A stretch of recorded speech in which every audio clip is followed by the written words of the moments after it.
మీరు ఎట్లా వచ్చి సర్ అనే మీటింగ్లతోని రాజకీయాలు ఏ రాజకీయాలు మాట్లాడుతున్నారు? హౌలా ఓట్లు పోయినోని గురించి మాట్లాడాలి, ఓట్లు పోకూడదని మాట్లాడాలి, ఓట్లు ఎట్లా చేసుకోవాలని మాట్లాడాలి.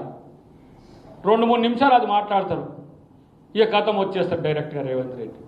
రాత్రి కళలో కూడా వచ్చి ఇబ్బంది పెడుతుండా, వదులుతలే సర్రు అని ఓ అని ప్రకాష్ రాజ్ ఏదో సినిమాలు ఒక్కటి సినిమాలు అన్నట్టు సర్రు లేచి ఒకటేసారి పవర్ పోయిందంటారా?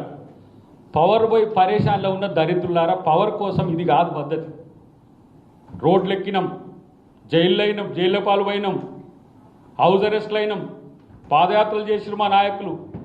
మీ యొక్క నియంతృత్వాన్ని ఎదిరించడానికి తెలంగాణ సమాజం అంతా ఏకమై చూసింది కదా. భారత్ జోడో యాత్రలో ఏ విధంగా జనమంతా కూడా సబ్బండ వర్ణాలు వచ్చి కాంగ్రెస్ పార్టీకి మద్దతు ఇచ్చి గెలిపించినాయి. మిమ్మల్ని ఎందుకు నమ్ముతారు అనుకుంటున్నారు?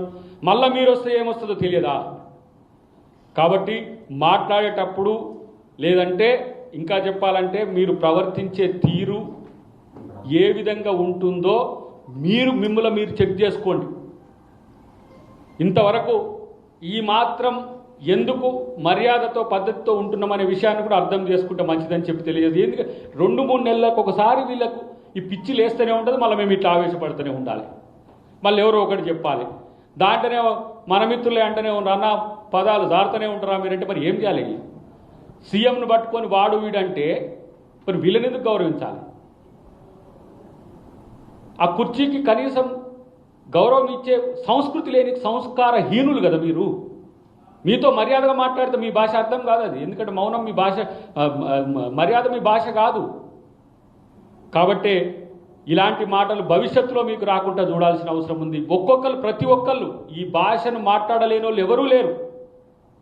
కానీ ఇష్టం వచ్చినట్టుగా ముఖ్యమంత్రిని క్యాబినెట్ను పట్టుకొని ఎట్లా పడితే అట్లా మాట్లాడితే ఖబర్దార్ మీకు కూడా అదే స్థాయిలో మీకు రిటర్న్ ఉంటుందని చెప్పి తెలియజేస్తుంది. రమ్మను ఇక ఏదో ఒక ఏడుకి వస్తుంది. ఇదంతా పాత డైలాగే బ్రదర్. ఎక్కడికి వస్తారో నేను చెప్పిన హరీష్ రావు బీఆర్ఎస్ పార్టీకి వస్తాం, లేకపోతే మా దాడికి రా, లేకపోతే ఇక్కడికి రా అన్నాం. వాళ్ళు రారు, వాళ్ళు వస్తే ప్రచారం చేసుకుంటే వెళ్ళిపోవడమే తప్పితే వాళ్ళు ఏం చేయరు. వస్తే పిరికి సన్నాసులు వాళ్ళు ఏడికి రాలేరు. ఒకనే కాడిపోయి ప్రెస్ మీట్లో సోటకాయ కాడ ముచ్చట్టు చెప్పినట్టు చెప్తా ఉంటారు అంతేగాని ఈడికి రా, ఏడికి అసెంబ్లీలో చర్చించమంటే తుర్రుమని పారిపోతారు. అసెంబ్లీలో చర్చించడం చేత కాదా? ప్రజా సంఘాలు లేకపోతే పౌర సమాజం అంటే వస్తాం, కానీ రాజకీయ పక్షం ఉండి అసెంబ్లీ ఉండి రమ్మంటే రాని వాళ్ళను చేతగాని వాళ్ళను మనం ఇంక ఎంతసేపు నువ్వు రా అంటే కూడా ఏడుకొస్తారు. ఆయన ఆయనే ఉంటాడు. రమ్మని ఆయన్ని రమ్మని పంపిద్దాం. మెట్రో విషయంలో కేటీఆర్ మాట్లాడుతూ 2023లోనే మేము ప్రణాళిక సిద్ధం చేసినాము, అలాగే కేంద్రానికి కూడా పంపించాము, కావాలని చెప్పి రేవంత్ రెడ్డి మెట్రోకు అడ్డంకిగా నిలుచున్నాడు, శంషాబాద్ వరకు విస్తరించేందుకు ఆగి ఇప్పుడు దాన్ని ఫేజ్ 1 ఫేజ్ 2 లెక్క తీసుకొచ్చి ఆయన కుటుంబ సభ్యులకు అక్కడ ఉన్నటువంటి మెట్రో 30,000 కోట్ల రూపాయలు ఉన్నటువంటి విలువ ఉన్నటువంటి భూములను అప్పగించేందుకు ప్లాన్ చేస్తున్నట్టు కేటీఆర్ మాట్లాడారు. అసలు మెట్రో గురించి మాట్లాడే హక్కు మీకు ఎక్కడ మీద? మెట్రో ప్రతిపాదన మాది. జైపాల్ రెడ్డి గారు ఉన్నప్పుడు, ఆయన మున్సిపల్ శాఖ మంత్రిగా ఉన్నప్పుడు ఆయన శాంక్షన్ చేసినది ఫేజ్ 1 అయినా ఫేజ్ 2 వచ్చినా కూడా రేవంత్ రెడ్డి గారి నేతృత్వంలో వస్తుంది. కానీ వీళ్ళకి సంబంధం లేదు, రిబ్బన్ కటింగ్కి పోయిండ్రు అంతే. అంతకు మిక్కిలి ఏం లేదు. వాళ్ళకి మాట్లాడే వాళ్ళు ఎక్కడి నుంచి ఇచ్చిండ్రు బ్రదర్? కనెక్టివిటీ కూడా చూసినావు కదా. ఆయన ల్యాండ్ ఎక్విజిషన్ చేయడానికి ప్రయత్నం చేసింది హైటెక్ సిటీ నుంచి అటు. కాబట్టి మెట్రో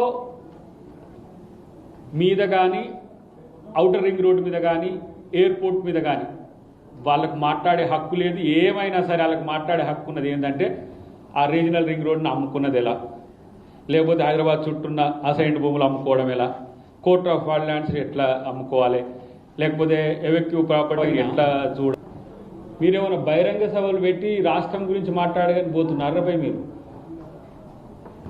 సర్ అనే పేరు మీద మీ నియోజకవర్గాల మీటింగ్లు పెట్టి పిచ్చి పిచ్చిగా మాట్లాడుతున్న దద్దమ్మల్లారా, మీకు సిగ్గు లజ్జ ఉంటే, మీరు మాట్లాడే మాటలకు కట్టుబడి ఉంటే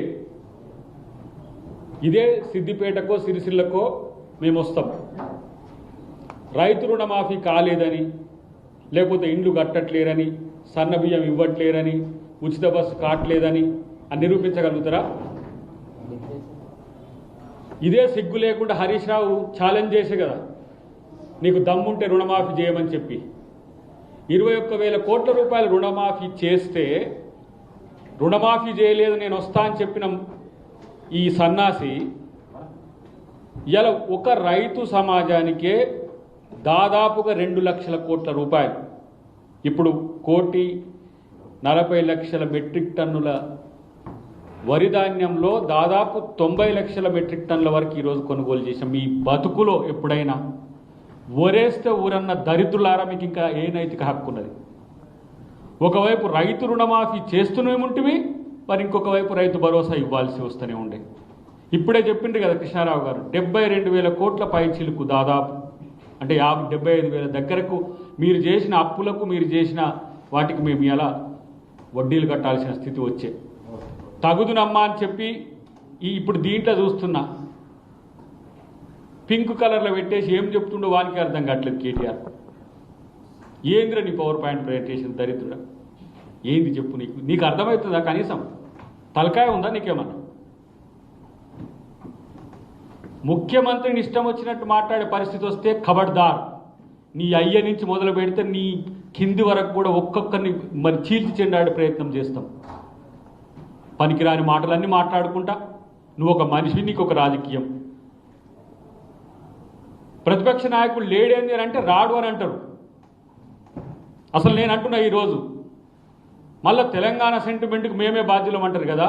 మీ బతుకు భారత రాష్ట్ర సమితి ఎందుకు మారింది?